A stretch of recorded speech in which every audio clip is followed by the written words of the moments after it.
Trump says there is a deal with Iran, fine. Then show us the deal, because the question is not whether Trump can announce an agreement. The question is what Trump made America give up, what Iran actually gave up, and whether this makes the United States safer or weaker.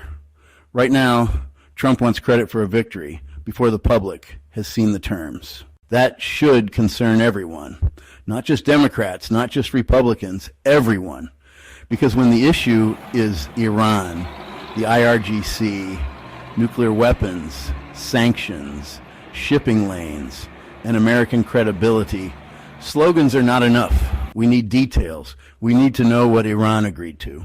We need to know what America agreed to. We need to know what sanctions relief is on the table. We need to know what happens to Iran's nuclear program. We need to know what happens if Iran cheats. And we need to know whether this is a real agreement, a temporary pause, or just another political headline. That matters even more because of who is selling it. Trump has not earned blind trust here. His record is too long. He exaggerates victories. He sells headlines as accomplishments. He cares deeply about the reaction in the moment, even when the consequences come later. So when Trump announces an Iran deal before the country can read the terms, Americans should not start with applause. They should start with doubt, legitimate doubt, because the question is not whether Trump can hold a press conference and declare success.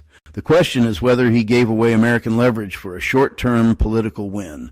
The question is whether Iran gave up anything real or simply bought time. And the question is whether this makes America safer or whether it creates another disaster that looks good for a few days and becomes dangerous a few years from now. Maybe this is a breakthrough, but maybe not. And if reports are right that this memorandum is very short and leaves major issues for later, then how much faith should anyone put into it? Because delaying the hard questions is not the same thing as solving them. Iran does not need to win the press conference. Iran needs to survive the pressure.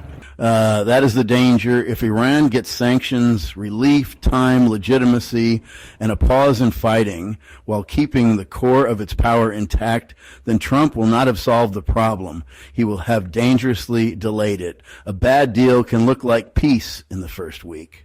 It can look like relief in the first month. It can make markets happy, make politicians smile, and give everyone a reason to pretend the crisis is over.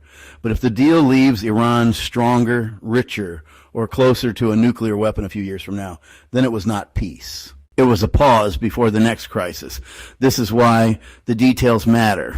Not the announcement, not the photo op, not the victory lap, the details. What exactly happens to Iran's enriched uranium? Who verifies it? How fast do inspections happen? What sanctions are lifted? What does Iran get immediately? What does America get immediately? What happens with Hezbollah, Hamas, the Houthis, and the wider terror network Iran has funded for decades? What happens if Iran violates the agreement? And who decides whether Iran is complying?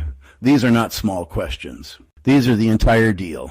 And Trump should not get credit for answers the public has not seen. That does not mean the deal is automatically bad. It means Americans should not be asked to trust a sales pitch instead of reading the agreement. If this is a great deal, release the terms and defend it. If Iran made real concessions, show them.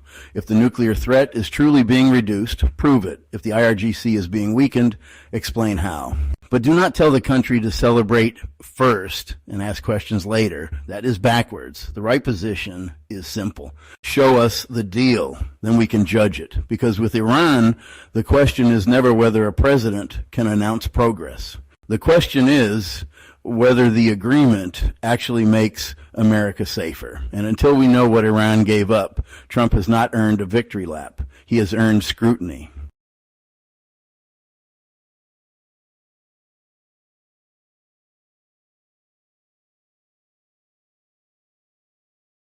Thank you for watching.